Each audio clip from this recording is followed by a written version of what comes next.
میں نے بلو باجی سے کہا، میں نے عائشہ کی چائے میں نیند کی گولی ملا دی ہے۔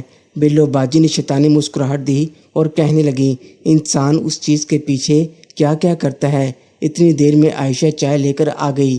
میں نے عائشہ کو آنکھ ماری اور اشارے سے کہا، تم چائے پی کر سو جانا، ابھی بھی بہت تیز بارش ہو رہی تھی۔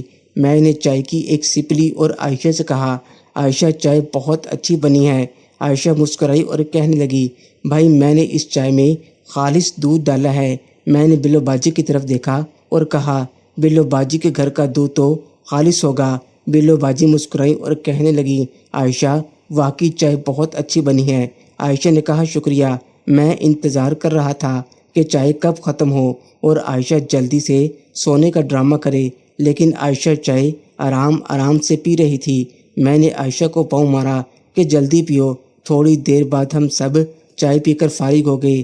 اس وقت تقریباً 12:30 بجے تھے۔ ہم تینوں اپنی اپنی جگہ پر لیٹ گئے۔ ایک دم اچانک زور کا دھماکہ ہوا اور ہماری لائٹ چلی گئی۔ ہم تینوں اچانک دھماکے کی وجہ سے ڈر گئے تھے۔ ہم تینوں کمبل لے کر لیٹے تھے، ہر طرف اندھیرا تھا۔ مجھے پتا تھا عائشہ آپی آج رات نہیں سوئے گی۔ میں اندھیرے میں آرام سے اٹھا اور بلو باجی کے پاس چلا گیا۔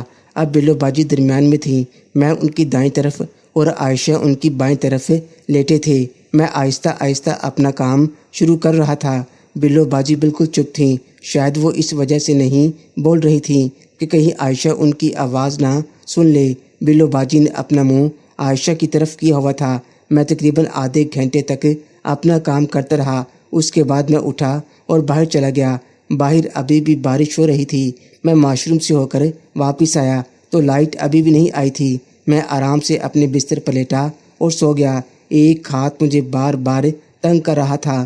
مجھے لگا عائشہ اپنا کام کروانے کے لیے مجھے تنگ کر رکھی ہے۔ میں نے اس کو اگنور کیا کیونکہ میں تھک گیا تھا۔ صبح عائشہ نے مجھے اٹھایا کہ بھائی اٹھ جائیں۔ میں نے ٹائم دیکھا تو صبح کے 8 بج رہے تھے۔ عائشہ کہنے لگی، بھائی میں ناشتہ تیار کر رہی ہوں، اٹھ کر منہ ہاتھ دھو لو۔ میں اٹھا تو دیکھا بلو باجی بھی اپنے بستر پر نہیں تھیں۔ میں اٹھا اور باہر گیا تو دیکھا بارش رک چکی تھی، لیکن بادل ابھی بھی موجود تھے۔ میں نے عائشہ سے پوچھا کہ لائٹ آ گئی ہے؟ اس نے کہا، بھائی لائٹ نہیں آئی، ٹرانسفارمر خراب ہو گیا ہے۔ میں نے باہر کا دروازہ کھول کر دیکھا، باہر ہر طرف پانی ہی پانی تھا اور کئی جگہوں پر مٹی کا گارا تھا۔ میں اندر آیا تو بلو باجی صحن میں بیٹھی تھیں۔ میں نے بلو باجی سے پوچھا، اب آپ کی طبیعت کیسی ہے؟ بلو باجی نے میری طرف دیکھا اور کہا، تم نے کون سا میری خدمت کی ہے جو میری طبیعت اب بہتر ہوگی؟ میں نے کہا، کیا مطلب؟ بلو باجی نے کہا کہ رات کو میں تمہیں اپنے ہاتھ سے ہلاتی رہی لیکن تمہیں تو نیند آ رہی تھی۔ میں بلو باجی کی باتیں سن کر حیران ہو رہا تھا۔ میں نے بلو باجی سے کہا کہ مجھے لگا کہ عائشہ مجھے تنگ کر رہی ہے۔ بلو باجی کہنے لگی، عائشہ تمہیں کیوں تنگ کرے گی؟ کام مجھے تھا تو تمہیں تنگ بھی تو میں ہی نے کرنا تھا۔ میں نے بلو باجی سے کہا، آپ تو عائشہ کے دوسری طرف سو رہی تھیں اور میرے ساتھ تو عائشہ لیٹی تھی۔ بلو باجی کہنے لگی، جب رات کو لائٹ گئی تھی تو میں جس جگہ لیٹی تھی وہاں میری کمر میں صوفے کی لکڑی لگ رہی تھی۔ میں نے عائشہ سے کہا کہ تم میری جگہ پر آ جاؤ اور میں تمہاری جگہ پر آ جاتی ہوں۔ جیسے ہی بلو باجی نے یہ کہا، میرے دماغ میں خیال آیا کہ میں نے رات کو بلو باجی کی جگہ عائشہ کا کام کر دیا تھا۔ میں نے تو بلو باجی کی بات کے جواب میں کہا، میں سمجھا عائشہ مجھے تنگ کر رہی ہے، اس وجہ سے میں نے کوئی رسپانس نہیں دیا۔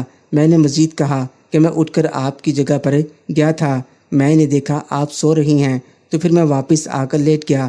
بلو باجی نے کہا، وہ میں نہیں تھی، وہ عائشہ تھی۔ میں نے کہا، آپ مجھے بتاتی تو صحیح۔ بلو باجی نے کہا، میں کیسے بتاتی، میرے ساتھ عائشہ لیٹی تھی۔ اتنی دیر میں عائشہ کچن سے باہر آئی، کہنے لگی، بھائی اور بلو باجی میں نے ناشتہ کمرے میں لگا دیا ہے۔ بلو باجی اٹھیں اور آہستہ آہستہ چل کر کمرے میں چلی گئیں۔ میں ابھی باہر کھڑا تھا کہ عائشہ میرے پاس آ گئی اور کہنے لگی، بھائی آپ کمرے میں نہیں گئے؟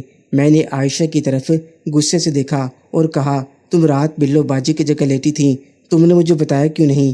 عائشہ میری طرف دیکھ کر مسکرائی اور کہنے لگی، میں آپ کو کیوں بتاتی کہ میں بلو باجی نہیں عائشہ ہوں؟ اگر میں آپ کو بتا دیتی تو آپ اٹھ کر چلے جاتے بغیر کچھ کیے۔ میں نے کہا، تم چپ بھی اسی لیے تھیں کہ کہیں مجھے پتہ نہ چل جائے کہ تم بلو باجی نہیں عائشہ ہو